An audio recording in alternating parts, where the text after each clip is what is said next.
petite porte s'ouvre vers notre liberté. En effet, le dicton « On m'ait fait ce qui te plaît » n'a jamais autant bien porté son nom. Donc nous allons retrouver un petit peu plus de liberté, ce qui va nous permettre de nous rendre sur le grand terrain. Donc on fera un tour ensemble et je vous le présenterai. Donc ici, ce potager là fait 400 mètres carrés et j'ai à peu près 200 mètres carrés de cultivable. Bon, l'idée c'était de l'agrandir, mais on verra ça plus tard. Alors je voulais vous parler des semis que je vais faire et donc la particularité c'est que je vais semer en pleine terre sur le terrain. Donc on aura droit d'y aller à partir du 11 mai. Donc je vais encore semer des petits pois, je peux me le permettre dans ma région. Je vais faire aussi en semis direct des betteraves, des radis. Donc là il y a du radis 18 jours et du radis rax. Je vais aussi semer du panais et des carottes qu'on peut encore semer suivant les variétés à cette période-ci. Il faudra juste veiller à l'arrosage. Je ferai aussi un petit test de blettes directement en terre et les maïs. Donc j'ai différentes variétés, donc c'est plutôt des maïs doux d'ailleurs. Donc ça je vais mettre. Alors le chou-fleur par contre là je vais faire un semis en plaque alvéolée et je viendrai repiquer mes plants. Et ce que je vais finir par faire c'est mettre directement en terre des graines. Donc là ce sont des graines issues de mes propres semences. Et là où j'aurai un petit peu de place après les différents repiquages, je viendrai mettre des mélanges, ce mélange de fleurs. Donc j'ai vu qu'il y avait notamment de la bourrache dedans, donc je trouvais ça assez intéressant. Donc c'est vrai qu'au mois de mai aussi, il y a tout un tas de choses à repiquer. Alors là, je voulais juste vous montrer cette vigne que j'ai, donc c'est du chasselas doré que j'ai installé il y a seulement 1 an. Elle m'avait donné 2 grappes sur la première année et là on peut voir qu'elle s'y plaît très bien dans la petite serre et je vais avoir une bonne dizaine de grappes, donc ce qui est plutôt une bonne nouvelle. Donc j'ai essayé de faire du bouturage, on verra ce que ça donne, si j'y arrive ou pas. Donc les petits choux, ça a bien poussé.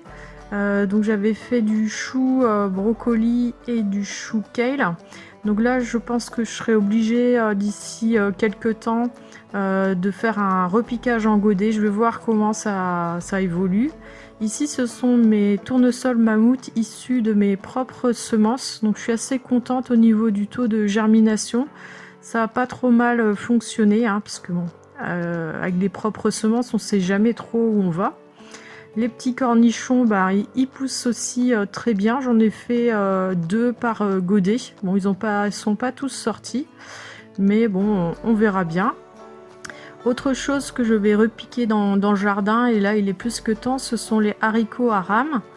Je vous avais expliqué dans la dernière vidéo. Donc en fait, moi je vais mettre vraiment, je vais les enterrer. Ça fait un peu comme s'ils avaient eu un premier butage. Après, de toute façon, ils vont grimper donc sur tous mes grillages que j'ai mis dans mon jardin. Et pour le semis, j'en sèmerai à la fin mai, début juin même, pour avoir en fait échelonné les récoltes. Donc ça, ce sont des haricots beurre grimpants. Toutes les autres sortes de haricots, par contre, sont un peu plus jeunes. Donc je vais attendre là une dizaine de jours pour pouvoir les repiquer au jardin, ceux-là. Alors on va aller faire un petit tour dehors parce qu'en fait j'ai vu que beaucoup avaient parlé de limaces. Alors moi je suis pas super embêtée dans mon jardin avec les limaces, j'en ai quelques-unes. J'ai jamais eu besoin de mettre de granulés. Bon, après, il y a des petites salades qui disparaissent, c'est sûr, mais comme je fais mes semis, c'est pas très grave. Et je plante toujours beaucoup plus que ce que j'ai besoin. Sur les betteraves, certaines ont disparu, mais pour les autres, elles se portent plutôt pas mal. Alors moi, je mets juste des petites planchettes à droite, à gauche, comme ça. Et en fait, les limaces viennent s'y réfugier. Donc vous voyez, là, il y en a une, et elles sont encore à un stade vraiment peu développé chez moi. Et après, je les donne aux poules. Donc là, c'est sous une autre planche et celle-ci, elle est quand même un petit peu plus grosse, mais rien d'exceptionnel non plus. C'est pas des gros spécimens. Et ce que je fais aussi, c'est que je laisse toujours des tas de paillage. Il suffit de les soulever, puis on en trouve toujours une ou deux qui traînent. Alors le fait de cultiver en bac surélevé, c'est vrai que ça aussi ça limite un petit peu les attaques. Bon, il y en a quand même, hein. Ça c'est le maïs que j'ai mis l'autre jour. Et moi, elles aiment particulièrement les œillets d'Inde, elles me les ont complètement dévorés. Alors ici, c'est les salades. Ça, c'est des salades qui sont dans un bac, mais au sol. Et c'est vrai qu'ici, je suis pas trop embêtée. Alors, je mets du petit paillage, de la paille de lin. C'est quand même assez efficace. Je trouve que ça les ralentit. Elles n'aiment pas trop se déplacer là-dessus. Donc, quand on a un petit jardin, bah, ça peut être intéressant. Vous pouvez pailler avec les gros ballots. Là, vous pouvez vraiment pailler une grande zone de culture. Ce que j'ai fait aussi, c'est un petit peu mettre un coup de propre dans mon coin aromatique. Donc là, il y a la ciboulette. Ça, c'est la moutarde de Chine. Alors, c'est fort la moutarde de Chine, les feuilles. Mais elles ont bien... elles l'ont croqué quand même, en fait. Et un peu plus loin, donc j'ai repiqué là mon semis de persil. Et il reprend bien. Ici, c'est la sauge officinale. Et il y a un petit nouveau dans le coin aromatique, c'est l'estragon, puisque je compte faire cette année des cornichons un peu à l'estragon, les cornichons qu'on trouve un peu partout.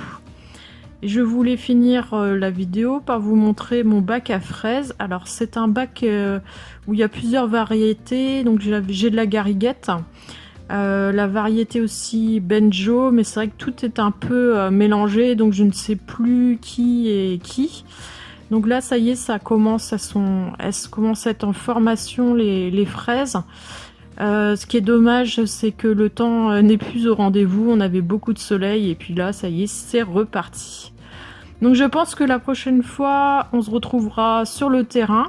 Je vous ferai la visite, vous montrer dans quel état il est après ces 1 mois et demi de confinement.